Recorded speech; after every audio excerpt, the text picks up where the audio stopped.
let's get rolling and going and solve all the world's problems in a short amount of time. Yep. Do it. Share this over here. Go to the screen. Hopefully everybody can see that. Yeah, okay. So if you go into the Moodle, what we're trying to do is look through the Online Advisory Council's report, and as it says in the mission piece, for a report recommendations to the Board of Regents, there'll be a lot of work that follows all this, so this is just kind of the initial kind of piece. Determine the priorities for online learning initiatives in New York State, identify areas of concern, and make policy recommendations to NICE and senior leadership. So when we do that, I figured the way we've kind of been working on it was each of these categories, priorities, areas of concern, and policy ideas are all listed here, and it gives us a chance to read through the report and throw some of these on here.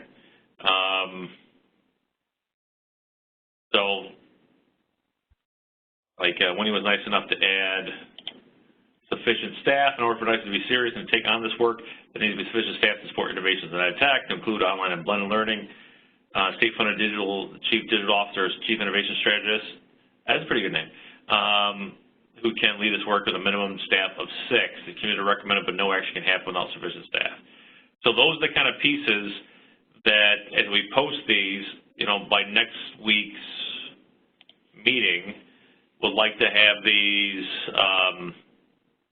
up, and then I will work on this is my suggestion, I can work on a document that everybody can kind of go through and rate what they think the priority should be. Or we can and then we can have a full discussion on it at our meeting next week. Just trying to think about how to involve as many people as possible, and at the same time get some of this work done. Comments? Hi, Rich. It's Winnie. Howdy. So there's that document with I think it's a 2-pager with the recommendations. Yep. So I think maybe something like that, and you gather all the salient points that people have been contributing to the Moodle, then you can come up with a similar document recommendation 1, 2, 3, 4 with the bullet points underneath. I think it's simple. Okay. And we don't have time to create that document that they put together. I mean, that is right. I love that document. So why redo it and just build off their work, right? Exactly. I mean, there were some salient points that just, where's the staff for this? If they want skin in the game for all of this, they don't even have a staff. Where is this chief digital officer, which I like to call the chief innovative strategist? I just changed his name. Yeah. So I think something like that is doable. Okay. No, I agree with you, yeah. It's just having more of I'm glad you added some pieces to the conversation on Moodle. Yeah. Tremendously. Yeah, and I think that let's see, then we can present it and let's see whether we're in the right direction. I mean, if we're in the right direction, we can formulate something else and, dig a little deeper with this. But, let's see whether we're on the right track. Would you say, this is Mary Ann, would you say that since that report came out, any other either areas of concern or different priorities have sort of popped up since then? Is there any, because tech is changing so fast. I wondered if you had identified or thought about any other areas of concern that might be happening, like maybe increased concerns about student data privacy or things like that. I didn't really think about that. I figured that the LMS that people would be using would be a secure LMS. And I agree with the common LMS in terms of using a common LMS that's been vetted and secure. I mean, Anne-Marie, you wrote in the Moodle that, this way at least we can pool our resources together and get a better deal on it. But then that's right. But the only problem I see with that is that the state ed is then putting its stamp on one LMS when you have how many LMSs out there. Right. Well, I think so. The LMS should be kind of, you should be able to post courses in a way where it is compatible with, whatever LMS. And I mean, I see in other states, they do have a state LMS, they do have a state student information system, just kind of to have, one platform, if you will, and to offer consistency to districts. And I think that, with larger districts, like Rochester's a larger district, so I feel like we have had the benefit of, we have a larger staff because we're a larger district, so we have a larger team working on either developing courses or we license courses and then we modify them to our needs. Where I think smaller districts might not have that same benefit. So I think that if we had, if we had a state platform and a state-sponsored suite of courses that could be then accessed by all districts, I think it gets everybody a little bit farther than they could get on their own. And then by pooling resources, we're all not doing the same thing. I mean, how many districts have developed the same AP courses, right? And why? I mean, if one district develops 10 AP courses and another district develops another 10 in different subjects, we now have 20. Do you know what I mean? So I think that if you go back, what Winnie was talking about with the recommendations, if you go back to the document, that really amazing document that was developed a few years ago, right before the recommendations is the executive summary. And Rich, maybe you could pull that up. Yep, and it really talks about. Right. Yep. Let's go down a little bit. Right there, the executive summary. I mean, it talks about right there that this online advisory council, what they are looking for is guidance for use of a statewide online and blended learning network, right? So even then, in 2014, that was identified that that's something that should be considered. Because the courses that are available, and I'm always of the opinion that we don't have to develop things from scratch. There's so much content out there now. There's so much open source content. And there are courses that have been developed as well if you would like to license them, and then you can make them your own. You can add, you have to have a platform that allows for teachers to add, to make it teacher specific, if they want to, add certain components to a course. So it's not just you must deliver the course in this way. But there's just so much content that's available out there today. As long as we had a platform and if the state sponsored a suite of courses, it would just get us farther. That's kind of where my opinion of that. I agree with you, Anne Marie. What New York City uses is we use a LMS, and we also work with 14 vendors on the back end. So what they do is they log in, a single sign-on, they log in, and then schools can then choose the vendors that they want to use, and it's either a pass-through or some of it is ingested into our LMS. I mean, something similar to that would be great for New York State. I mean, schools, districts can choose to use it or not. At least it's available. I like that. Yeah, exactly. Yeah. Don't mandate it, but here it is. If you want to test the waters, do it that way. So I think I agree with you with this, one platform, have some vendors in the back end that they can utilize. There's so many out there, Apex, Edgenuity, all of them, and they're great. They have great content. The back end, the data is amazing, the amount of data that they give you. So if something like that can happen, that would be like a phenomenal state thing. I just think that would just blow everybody out of the water. Because even Florida, they have Florida virtual schools, but that's a company. That's not state. I think that, I don't know that any state has that. Does any state have that, a platform like that? They do. I mean, I haven't looked at it for a few years, but maybe about 3 years ago, I did some research, and there are, almost every state had a state school. Now, it wasn't all run by the state. some were private, but at least it was available, you know, to districts to use, you know, for, I mean, we have unique situations, I'm sure New York City has a lot of them, where you have a student that needs one particular course that you don't offer in order to get a certain degree, or maybe they're moving to another country and they only have 2 courses left that they have to have, and we don't have the online course. So we've been able to contract with Florida Virtual or whomever just for that one course. But states across the country have had the availability of an online school, almost all except for New York State, for quite a long time.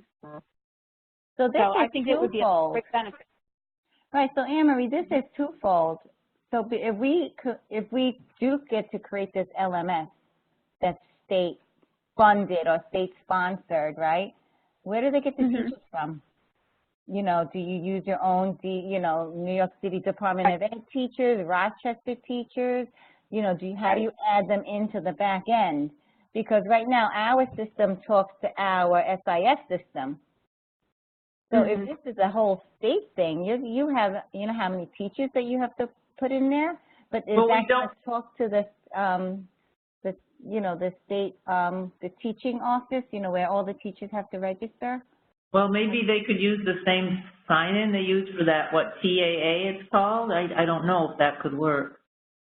Right, but then maybe you have to be online certified or some kind of certification, because everything here that we're talking about is like interwoven, you know, because now then that leads to like the online blended learning certification. Like how are you going to teach the course if you don't know what you're doing in this LMS, you know?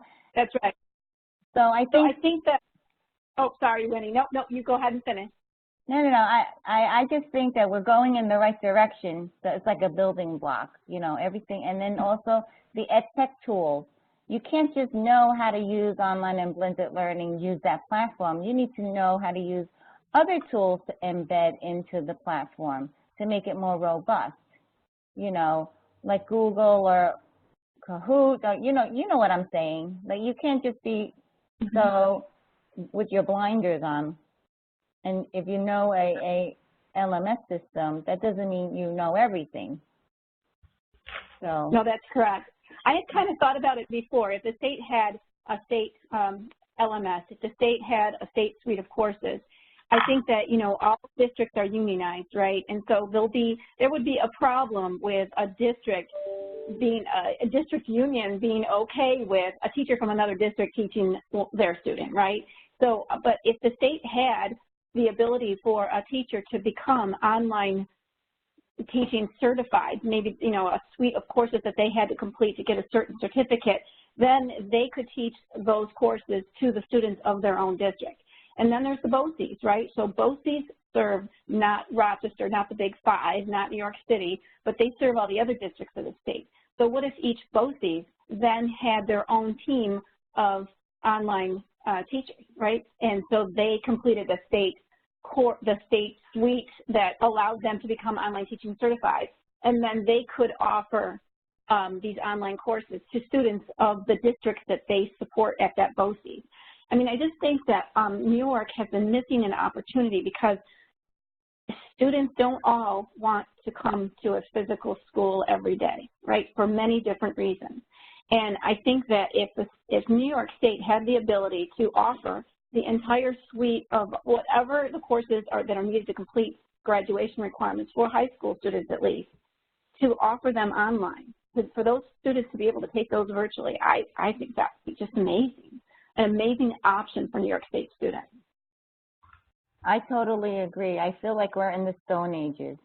I mean, when we first introduced online learning to New York City Department of Ed back in 2011, I couldn't believe we're like the 47th one to join in on all of this because everybody else was, you know, far behind, you know, ahead of us in terms of that. Right. But we're catching up quickly, so. Yeah, I agree. Yeah. So I think I mean, out of that, you're thinking the LMS is probably the top of the food chain on that. And the courses. So, and the online courses as well. That goes right along with it, the course development and. Yeah. Right. You have to have like the bucket to start start things with. So the LMS, I agree, Rich, is Okay. the top priority. Then the teacher training, of course. Then, I mean, everything, I think it's all in that same tier. They're as important. The digital content, the teacher PD,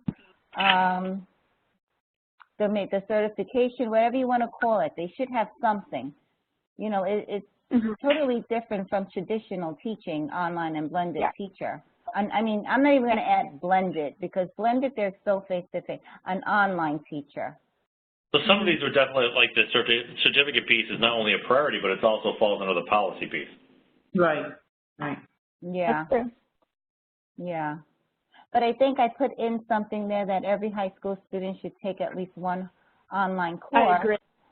Which that's like the catalyst. If it's in like the graduation requirements, then people are going to say, hey, how are we going to meet this requirement? Let's go into the state LMS, because we don't have one. I mean, at least we're giving them an avenue, a resource to attain that requirement, to meet that requirement.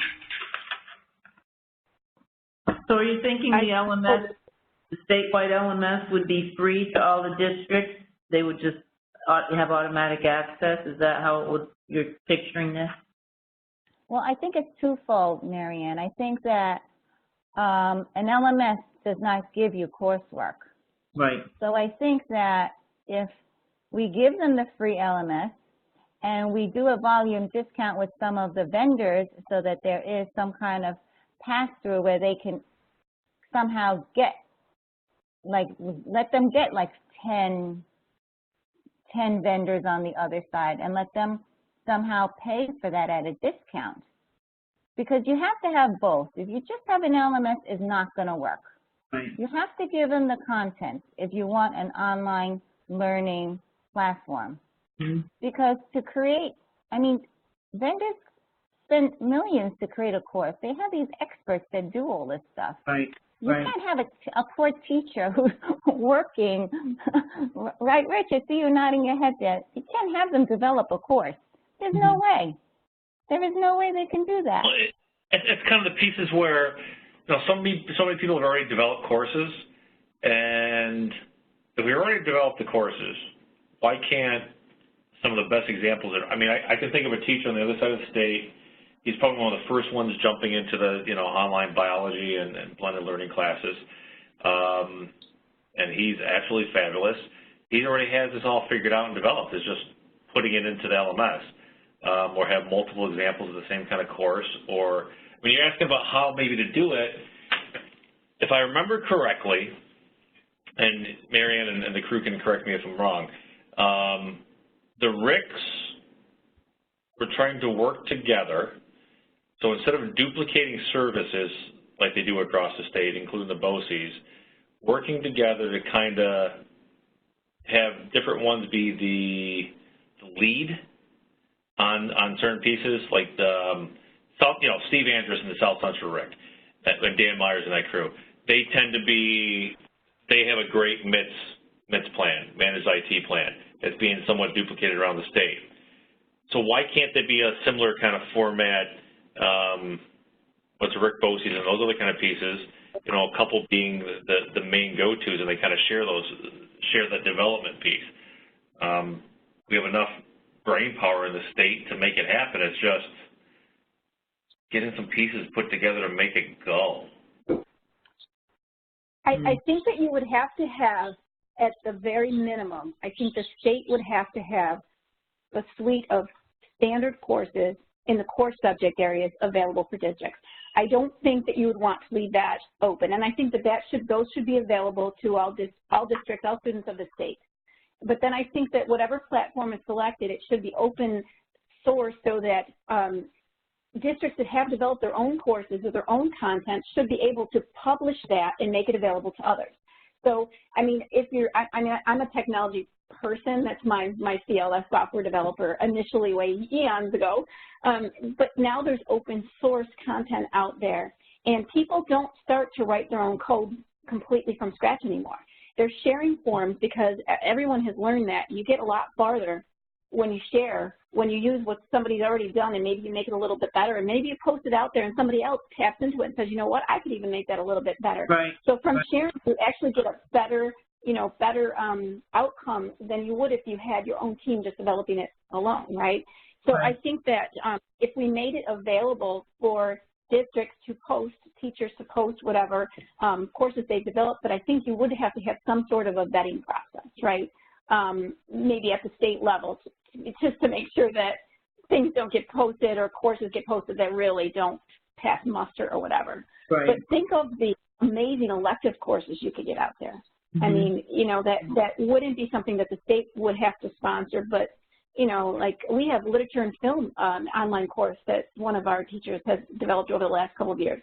We also have American Sign Language 1 and 2 online course, virtual course, that's developed over the last 3 years. So those types of things would then be available to other districts. And I think why that couldn't they all, it's that semester or year-long course, why couldn't they also be mini courses? The kids. Why couldn't they be, I'm sorry, what? Mini courses? I mean, like even a 5, 10, 15-week kind of pieces that kids take and go as fast as they want and those kind of things. We're talking to a couple of groups that work in the STEM field, and one of the things they provide is, whether it's Lego robotics, or a kid learns how, through that online learning piece, how to develop that, or Minecraft, how they create their own avatar, and all these other things that kids are interested in. They can jump into whatever little course they want, and maybe it's not a grade-related kind of aspect, but maybe it's an enrichment kind of aspect. Sure. Well, think about that could be something that could be embedded in a regular course. So, a course, a teacher could say to their students, go out and pick one of these, 4 to 5 week courses or whatever as your final project or whatever, something like that. So yes, and kids, I think that if these types of things that interest kids were available, I don't think they would stop. They would want to even take more than they are required to take. Yeah, I think what I'm hearing is like there's like 3 categories, right? You're going to have the courses that are credit-bearing courses, right? Mm-hmm. So those have to be vetted. They have to be, with a template. They should all look the same so that, you're not all, it's more streamlined that way. Then you have like your elective courses that people have created. And then you have like your mini, just, I want to learn kind of a mini course. So, but my fear is that when people start like uploading without it being vetted, because I have to tell you that New York City, we tried that with when we had ARIS. There was a platform where everything was just uploaded. It became it was like a garbage dump. No, it was really like trying to weed out and finding like your diamond in the rough. It was so difficult. People just gave up on it. So I think we have to be very careful when we're taking. I agree. Right? And I hear what you're saying, Marianne. Like there's so much great stuff out there, but like who's gonna sit and vet it? Like they probably have to rewrite it, just format it in a certain way, so that it's uniformed, and maybe there's a grant for that. Maybe we can put that in as a grant. I mean, they had that VAP grant, right? That AP grant. The virtual AP grant, and what became out of that? I mean, were there courses? How was that managed? I wasn't part of that, so I don't know. I was part of that, but just before I talk about VAP, though, just to go back to your point, I think that no matter what, they would have to be vetted. I don't think just anything should be posted out there.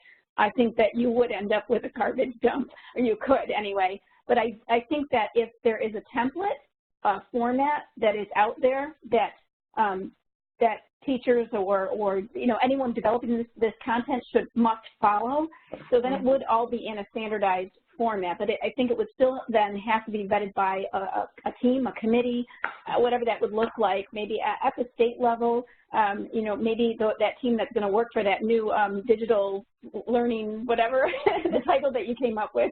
I mean, I really think that role is needed at the state level in order to really get far, with this type of thing, and I think that's absolutely necessary. So to go back to that, though, so that was, I think that was the state's initial attempt, and I think the attempt was a good one. It's just that I think it was the cart before the horse.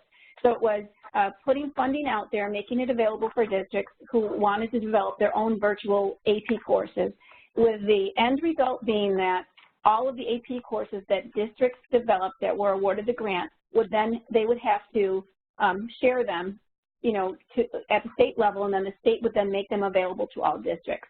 So the concept was great. However, there was no platform that was in place, and so everyone did and there was no template or anything. Everyone did their own thing. And so then, you know, districts developed courses. We developed, actually, I think we had the initial grant, I think 10, but there was no way to share them. There was no way, because everyone used different platforms. Everyone used, and they were not compatible with each other. So in the end, it didn't work. I mean, it worked in a sense, it worked for the districts, but it didn't work at the state level. Right. I have a sneaking suspicion if you put this out and asked schools and BOCES and other ones like that, you'd probably have a bunch of people jump on this as to want to make it happen. To figure out how to get together and make it happen. So you're talking about the LMS. But that's the LMS. I don't know if it's going to be that big a barrier. It's almost like, well, with the tech plans and getting vetted through each of the BOCES or RECs or whatever the case may be. I mean, you're really looking for the best of the best course-wise. So have, you know, the standard pieces, and going through the other electives and so on and so forth. Once it starts rolling, maybe I'm just kind of thinking it makes too much sense. But once I think it's rolling, it's just going to take on a life of its own and grow. I don't. There'll be too much people that are interested in doing this, and there's way too many people in the field who want to see things like this happen and have that availability. It's the issue that I can see come up is more of a union policy piece, because are you taking union work away from local teachers? I think that's why you have to allow the teachers that are going to be teaching these online courses, these virtual courses, they can be from any district, but they have to go through this, whatever, list of courses to become certified at a New York State level, that they are a certified online teacher. And I think any district should be able to then teach these courses with teachers of their own that have gone through this certification or whatever we would like to call it. I think that would then be fine. When we started in Rochester with our online course, I think this is our 4th year for our virtual school. And the first thing we did was we went to our teachers union, because, you know, they're the biggest. I mean, they would be able to kill something right before it got started. And we met with the teachers union president, and we said, this is what we want to do. Our kids don't have, you know, availability of online courses. We want to make them available. We're going to apply for the VAP grant. We also want to build some elective courses as well, because we see that there's interest out there. And we had our own teachers in instructional technology who went through kind of a learning curve. I mean, they were already IT teachers, so, you know, it was a little bit easier for them, but they went through all sorts of courses to prepare them for that. And, you know, so it was, we made all of these virtual courses right now. I think we have about 15, maybe 17 of them now. They're available to all high school students at all of our high schools, but they're taught by the instructional technology teachers. So the union didn't have a problem with it, because the IT teachers are still part of the same union.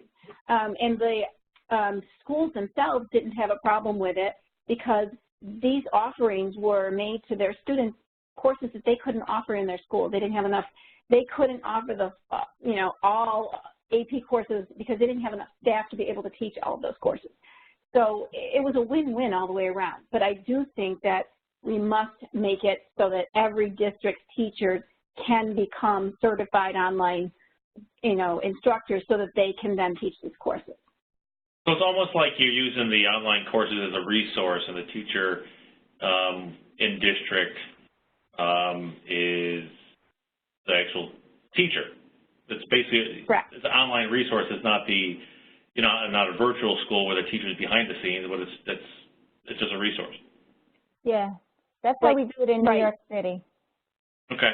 Yeah, we do that in New York City. We don't have a virtual school, anything. We have online teachers, teachers teaching online courses, or facilitating them. Okay. Mm-hmm. And then to add to that, doable. Oh, sorry. Yeah, I'm just saying that that's doable, Anne-Marie, for districts that don't really have that relationship yet with the union. I mean, we're working on that, and I think that, you know, it's a battle, but there are a lot of negotiations going on for them to come to the grips with virtual teachers. Sure. Yeah. Well, it's similar to, like, there's one way around that. Upstate is, we dealt with it because we started doing blended online learning at my first school district, and we used it as a BOCES service. We had just teachers in each district. They would take extra kids in an online format across other schools. They were paid as a BOCES teacher, and it became a non-issue because, oh, it's BOCES. Yeah, I agree. That was the other, that would be because I see that the BOCES then could really support all the other districts that, you know, that they that are under each BOCES. They could have, you know, teams of teachers teaching all of these courses, and I think BOCES would love that because that would just be another resource that they could provide to districts. So the Big Five, a little bit different. Their own teachers would have to, you know, become certified, but for all the rest of the districts, what, 700 plus in the state, you know, they would be able to use their BOCES. Yeah, but like, you know, that might be something that from a policy standpoint that could be opened up a little bit too. Well, the teachers of the districts could then teach a course through BOCES, right? So they could be, say they taught 4 sections or even 5 sections in their own school. They're a full-time teacher, but they wanted to teach a virtual course. So they went through this certification process, and then they, for the BOCES that supports their district, they became a virtual teacher of a particular class for 1 section. They could do that as well. Well, I have a question. Now, what does the Distance Learning Consortium do? What role would they play in all of this?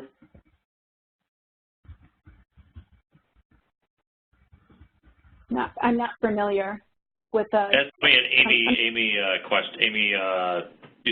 Keezy. Keezy, yeah. She could probably answer that, or yeah, get Mike on the phone or whatever. Yeah.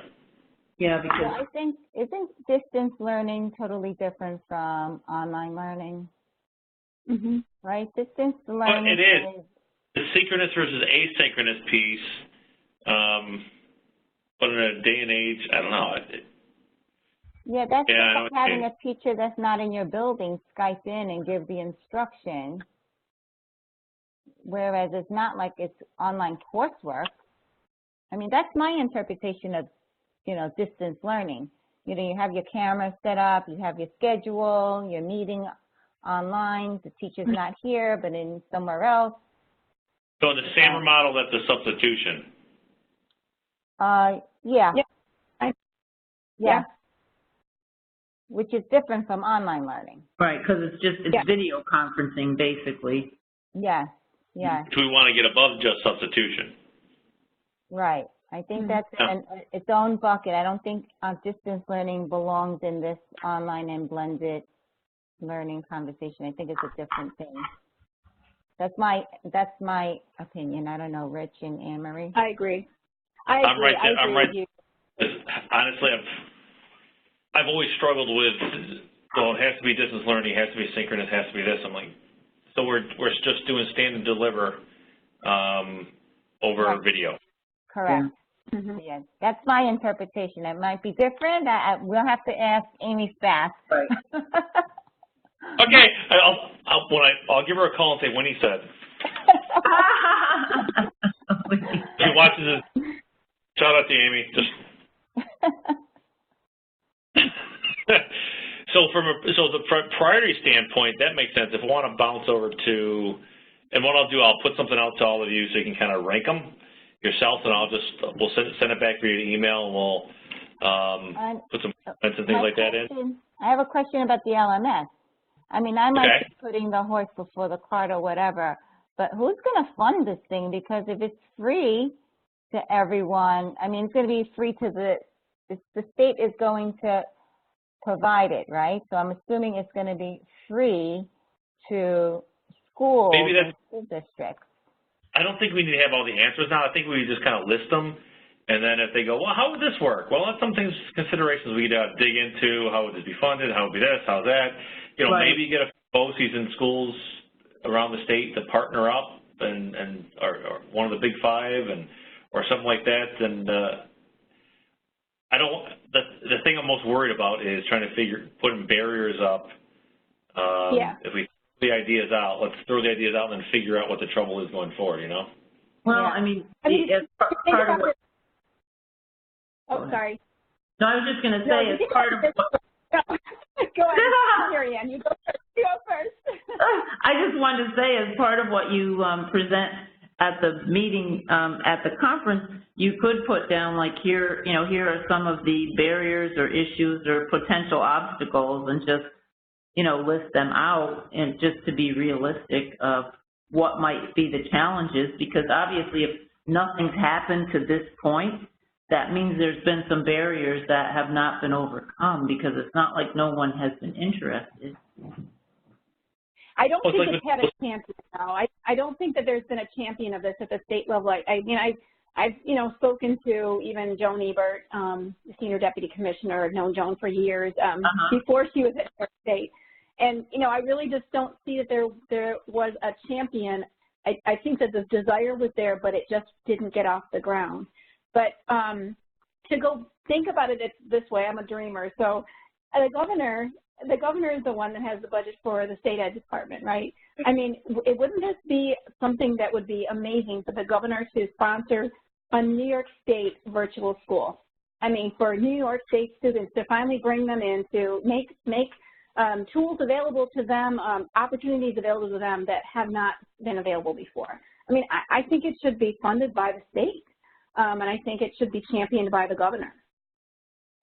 And that connects right to, on the areas of concerns, there is a lot of talk still around the state, including a couple of senators from my previous neck of the woods, who are talking about connectivity, broadband connectivity and access. Why is this so slow? What's going on? I can tell you, living in a district that about half of it, people had to have HughesNet because Time Warner or Spectrum wouldn't finish going up the poles. All these areas, so you have these companies that are willing to do it, but they've got to go through these regulations to get access on the pole for all these different groups, and it takes forever for them to get approval. And that's one of the reasons I have it. So we can work on the LMS. The LMS really falls into this broadband connectivity and access as well. Every kid having access. So I think that just becomes one argument. Rich, where are you? I'm so sorry. What district are you in? I used to be. I'm just been in a new place for almost 4 months now. I'm on the beautiful shores of Lake Erie, looking across at Canada and Buffalo right now. But I used to be in the Utica, outside the Utica area, Herkimer County. And you go up the hills. Even my head of transportation, a mile down the road, that was where the internet stopped.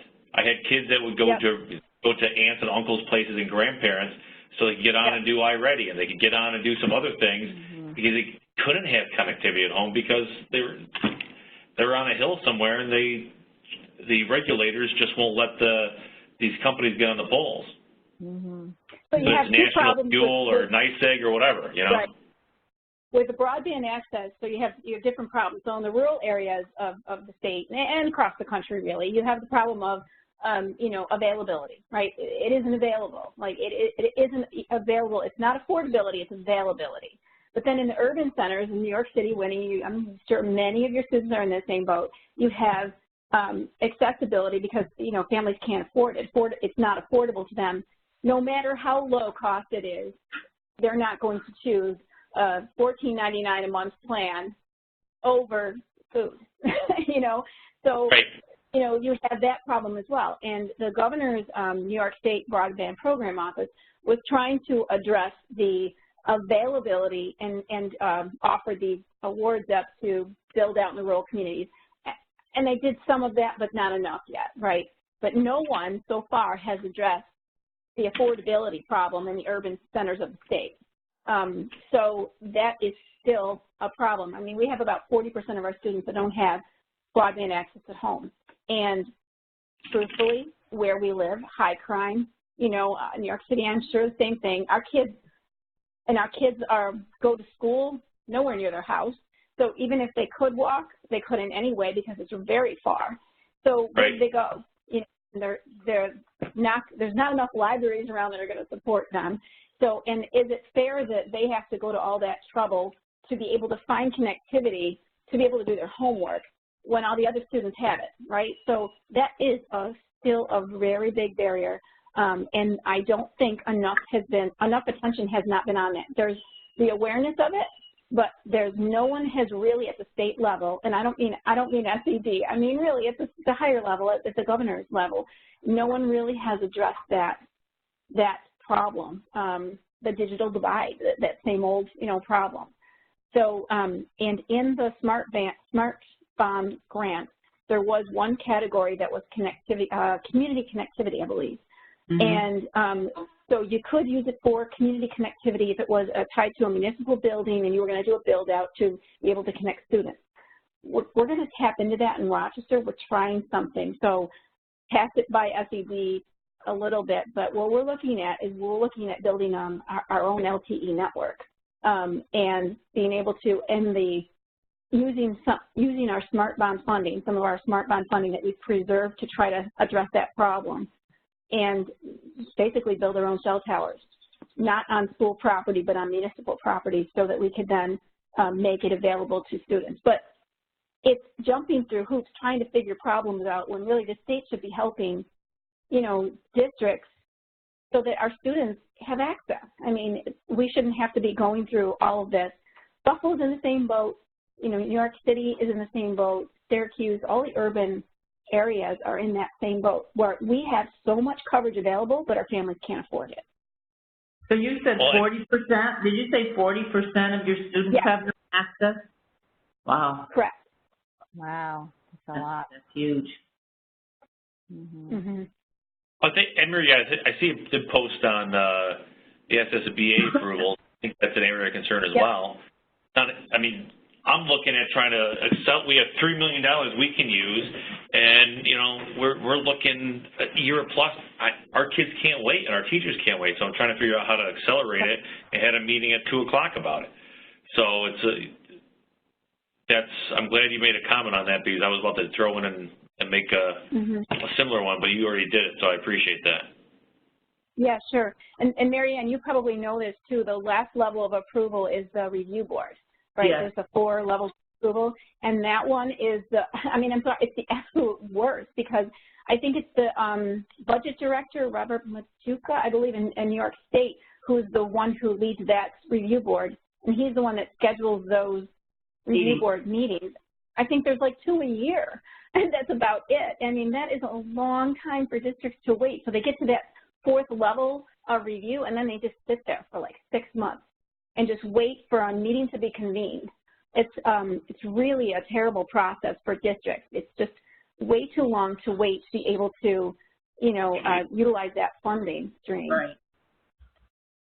Yeah, it hasn't quite worked out the way it had been envisioned. Let's put it that way. It was not. That was not what it was proposed in the beginning. Nobody said that. It was, you know, supposed to be regular meetings, whatever that means. Yeah. Yeah, I know. It's been frustrating, especially for people who wanted to do their project over the summer, and here it is May, and they don't have approval yet, and the summer's going to be here in a month. Yeah. Well, it's not really summer. Like I just said it didn't feel like summer was going to be here soon. Oh. As soon as the weather broke, it's like all the pylons and everything else are on the roads. It's like, man, really? Maybe just a little bit. So if you can, I think we have the 5 o'clock. So what I'll do is if you can post any more comments, I'll put an email out to everybody as soon as I get off here right now. Continue to post some comments, either as a brand new discussion thread or as a comment back. I will take those and send those out in a few more days, and if we can just prioritize them, and then we just kind of turn it into turn it into a document, we can prioritize them. I think the LMS, it sounds like that from a priority standpoint, the LMS will get us going across the board. PD is a big one. Policy-wise, I'm looking at them. There should be on your screen. I mean, if you really wanted to get working as a graduation requirement, is that something that stands out? Well, and online, I mean, they require high school students to take at least one online course per year. I mean, that would be an impetus. One per year, okay. Yeah, one per year. You know, that is an introduction, you know, a minimum of one per year. So if you put that requirement on there, maybe to be effective in 2020 or something, or, you know, maybe in 3 years' time, that it lets us get the LMS together, it lets us get some of the teacher training that's needed started. You know, it lets us get some things going in preparation, because I think that's a big requirement. They're making so many changes to that graduation requirement that, well, hey, we're going to throw in online learning too now. And even if it's the tech literacy committee is working on something, even if that's the kind of an introductory course, you could attack that as an introductory course. That could be a requirement or something to that effect, and maybe that's the foundation to kind of get things rolling and going. I don't know. Just how do we, you know, let schools. Yeah, I'm on that committee. Anne-Marie, are you on that committee? I'm not. Yeah, I missed the one. They're meeting tomorrow. Yeah. So am I on that? I gotta check. So I have to. I'm going to mention that piece about the online piece and the training, because, you know, even with the ed tech pieces, the ed tech committee, you know, there's that instructional technology master's degree that people can get. You know, I think that's a viable master's. I mean, it teaches them everything they need to know to be ed tech and to be an online teacher. Like, it encompasses everything. Yeah, I said that to my, I have a kid who's going back to school here. He's subbing in one of our technology rooms, and he just runs a classroom well. You can just tell him he has a passion for it. Yeah. And, you know, he's trying to figure out, he's ELA, but he wants to get his teacher certificate. I said, well, you know what, maybe as a secondary, pick up the ed tech piece. Yeah. Because that can make you pretty marketable, especially in a subject area that people don't think of as having a ed tech background. Exactly. So, yeah, that might be, you know, something that it might be one of those coveted things now. Who knows, right? Well, then does that tie into the certification and tenure thing too? Does that tenure relate to that? Well, I think that if you have that instructional or ed tech ed tech masters, right, you probably will not need the online learning.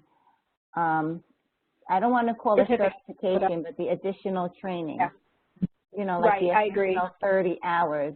Because I think that there's, you know, certification takes on of a life of its own, I think. Right. Yeah.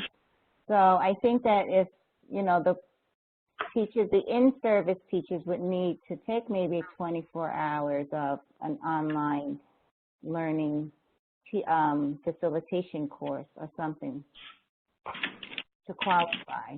I mean, I don't know what the parameters are yet, but they need something. Don't you agree, Anne-Marie, that they need something?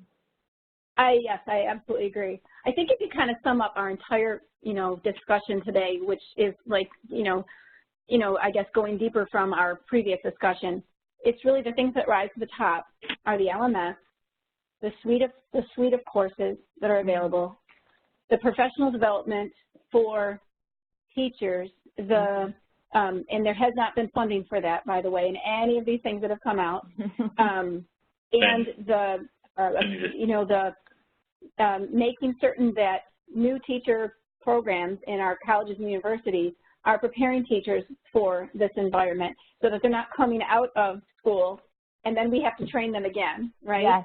So, yes. Right. And then the broadband access for students, whether it's rural students or urban students, the accessibility of home internet access. I think those are the things that rise to the top. I mean, you can't solve everything in one, but those are kind of the things that rise to the top. Yeah, the LMS and the suite of courses I would put in one bucket. Yeah, definitely. Yep. Sounds good. That's so great. Keep hitting at this, and I'll try to pull some stuff together, and we'll just kind of create a list and just put it out to rank it once we have it. And our next meeting is... Do we have a next meeting? Monday?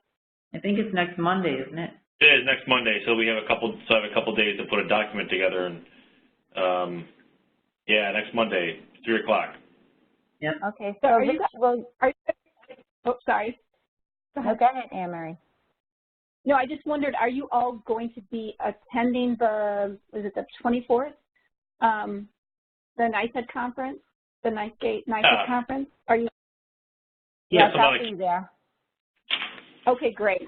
We can, great. That'll be great then. Okay. Today it looks like. So, Rich, are you putting it in? Are you putting everything together into the Moodle into another document?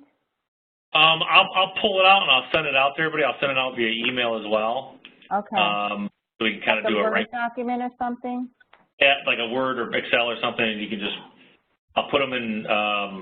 Maybe I think of it as an Excel or whatever sheet, and just put a number next to them in each of the categories, and just can send it back to me, and I'll compile stuff.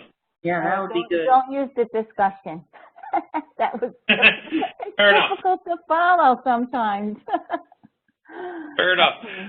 So yeah, I'll get an email out here like right now to everybody saying, hey, please go into the Moodle, keep throwing stuff in there, and then what the plan is, and I'll follow it up with a spreadsheet, and everybody can rank them, and we'll have that discussion on Monday to see if we need to change any numbers. That sounds good. Sounds Great. good. All right. Thank you. Thank you, everybody. Thanks, everyone. Okay.